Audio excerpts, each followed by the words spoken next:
बिस्मिल्लाहिर्रहमानिर्रहीम अस्सलाम वालेकुम वरहमतुल्लाहि वबरकातुहू। आज का टॉपिक अनएम्प्लॉयमेंट, बेरोज़गारी। पाकिस्तान के बहुत से मसाइल में से एक सबसे बड़ा और सबसे पेचीदा मसला बेरोज़गारी या अनएम्प्लॉयमेंट है। सिंपली हम कह सकते हैं कि एक ऐसी सिचुएशन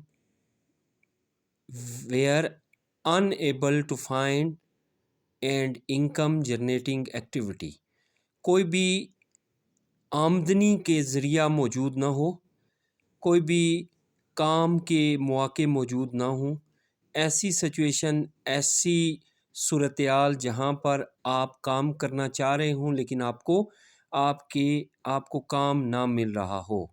आप इनकम को जनरेट करने का आपके पास कोई ज़रिया ना हो, उसे अनएम्प्लॉयमेंट कहते हैं। इससे भी मज़ीद अगर कहा जाए तो unemployment is a situation where people have no job, जहाँ पर काम करने का कोई मौका मौजूद नहीं होता, जॉब मौजूद नहीं होती। अब सबसे बड़ी रीज़न क्या है, किस वजह से अनएम्प्लॉयमेंट जो है वो इंक्रीज़ करती है? तो चूँकि हम पाकिस्तानी हैं तो मैं पाकिस्तान से रिलेट बात करूँगा कि जो आईएमएफ का सर्वे हुआ था 2021 में, उसके मुताबिक 2.77 आपकी जो यूथ है वो लोग अनएम्प्लॉयड थे, यानी उनके पास कोई करने के लिए काम मौजूद नहीं था। जो कि अब एस्टिमेट लगाया जा सकता है या आप इस चीज़ को जो है वो सोच सकते हैं, एक्सपेक्टेड अमाउंट कह सकते हैं कि अभी 3 मिलियंस तक ये जो है वो तादाद जा चुकी है। आईएलओ इंटरनेशनल लेबर ऑर्गेनाइजेशन ने 5.6 मिलियन शो किया है, जो कि 2021 में ओनली 1.5 मिलियन थे जो लोग अनएम्प्लॉयड थे। और आईएमएफ कह रहा है 8.5% 2023 में है। अब देखें, मैं एक छोटा सा, चूँकि ये 100 कंट्रीज़ का जो सर्वे हुआ है आईएमएफ का ना, उसके मुताबिक जो है वो 100 कंट्रीज़ तो यहाँ मेंशन नहीं किए जा सकते। तो सबसे ज़्यादा अनएम्प्लॉयमेंट जो आप सबसे ऊपर येलो देख रहे हैं, ये जो ग्राफ मैंने बनाया है, इस डायग्राम को आप अगर शो करते हैं तो आप देख रहे हैं कि सूडान में जो है वो 45.96 जो है वो परसेंट लोग जो हैं वो अनएम्प्लॉयड हैं। उसी तरह साउथ अफ्रीका में 33%। और फिर मैंने नीचे जाकर शो किया, यहाँ पर डिफरेंट कंट्रीज़ आती हैं। 23rd नंबर जो है वो हमारा आता है, 23वें नंबर पर हम हैं। ये 1983 से 2028 के जो है वो एक्सपेक्टेड अमाउंट्स हैं। तो पाकिस्तान 8.5% जो है वो यहाँ पर शो हो रहा है 23rd जो है वो कंट्री के तौर पर। और जो है एट द एंड जो मतलब इससे नीचे भी ममालिक हैं जिनमें कम अनएम्प्लॉयमेंट है, और इससे ऊपर भी हैं जिनमें 22 ममालिक हमसे ऊपर हैं जिनमें अनएम्प्लॉयमेंट हमसे ज़्यादा है। अब कौन सी ऐसी रीज़न्स हैं, क्या वजूहात हैं जिनकी वजह से अनएम्प्लॉयमेंट बहुत ज़्यादा इंक्रीज़ करती है? सबसे पहले अगर हम बात करें तो डिप्रेशन, रिसेशन, उसके बाद डिप्रेशन। ये रिसेशन और डिप्रेशन का ये फार्मूला होता है कि आप जानते होंगे कि 4 फेजेस होते हैं हमारे बिजनेस साइकिल के। तो उनमें जब बूम होता है, तो बूम के बाद जब मार्केट इकोनॉमिक सिचुएशन डिक्लाइन करना शुरू करती है, मतलब जब इन्वेस्टमेंट्स कम होना शुरू हो जाती हैं, सेविंग कम होना शुरू हो जाती है, परचेजिंग पावर कम होना शुरू हो जाती है, आपके एक्सपेंसेस, आपके एक्सपेंडिचर इंक्रीज़ करना शुरू कर देते हैं, आपकी अनएम्प्लॉयमेंट ज़्यादा हो जाती है, लोगों की पर कैपिटा इनकम जो उनकी फ़ीकस आमदनी है वो कम होना शुरू हो जाती है, नेशनल इनकम कम होना शुरू हो जाती है, प्रोडक्शन कम।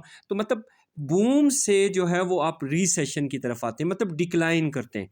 तो एक ये सिचुएशन आपको बहुत ज़्यादा डिस्टर्ब करती है।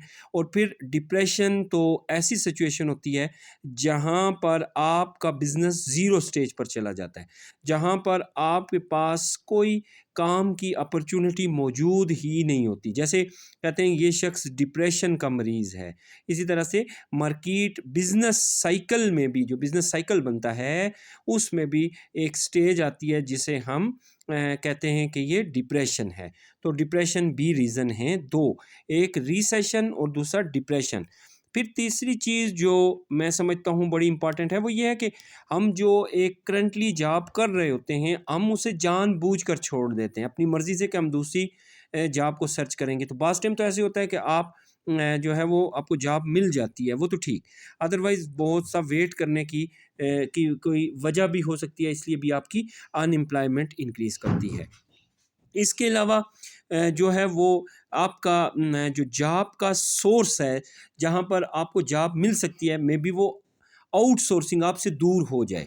एग्ज़ाम्पल है, मैं एक एरिया में रहता हूँ और जहाँ पर मुझे जॉब मिल रही है, जब मैं उसको फाइनेंशियली कैलकुलेट करना चाहूँ, तो मेरे जो इनकम है उससे ज़्यादा मेरे एक्सपेंडिचर जो है वो इंक्रीज़ हो जाएँ। तो इससे भी आउटसोर्स होने की वजह से भी उसमें जो है वो अनएम्प्लॉयमेंट बढ़ने के चांसेस हो सकते हैं।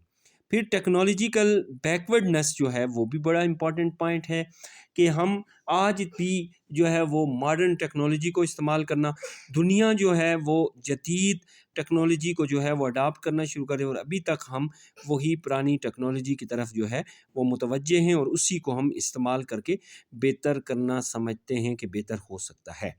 इसके अलावा एक point, lack of quality education.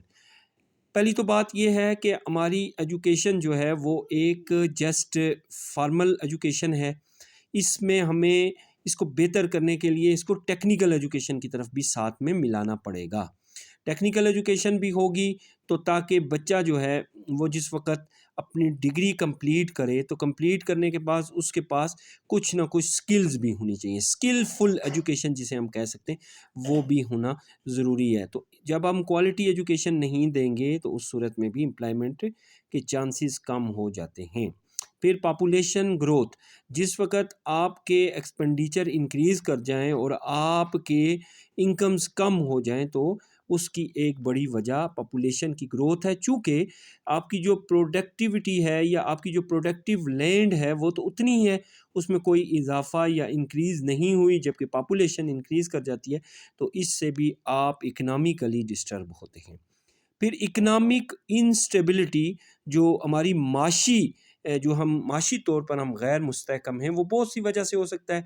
मतलब जंग की वजह से हो सकता है, पीछे पैंडेमिक हुआ है कोरोना की सूरत में, उसकी वजह से बड़ी डिस्टर्बेंस हुई है।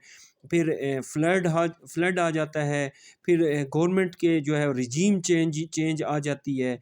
फिर जो है वो मतलब ये है कि फॉरेन डेट्स हमारे इंक्रीज़ कर जाते हैं। मतलब बड़ी बहुत सी रीज़न्स हैं जिनकी वजह से हम माशी तौर पर कमज़ोर होते हैं। उस वजह से भी हम जो है वो अनएम्प्लॉयमेंट का हमें जो है वो सामना करना पड़ता है। चूँकि जो एक्स्ट्रा स्टाफ पड़ा होता है उसको भी जो है वो रिड्यूस कर दिया जाता है। जब उनकी जो है वो रिक्वायरमेंट्स को पूरा नहीं किया जा सकता तो फिर उनको ख़त्म कर दिया जाता है, निकाल दिया जाता है। और लास्ट पॉइंट इसमें एक और हो सकता है, वैसे तो इसकी रीज़न्स बहुत ज़्यादा हैं, लेकिन इनसफिशिएंट जॉब अपॉर्च्युनिटीज़, या तो जॉब अपॉर्च्युनिटी होती ही नहीं है या होती है तो अप्लाई करने वाले बहुत ज़्यादा होते हैं और वैकेंसीज़ या पोस्ट बहुत कम होती हैं।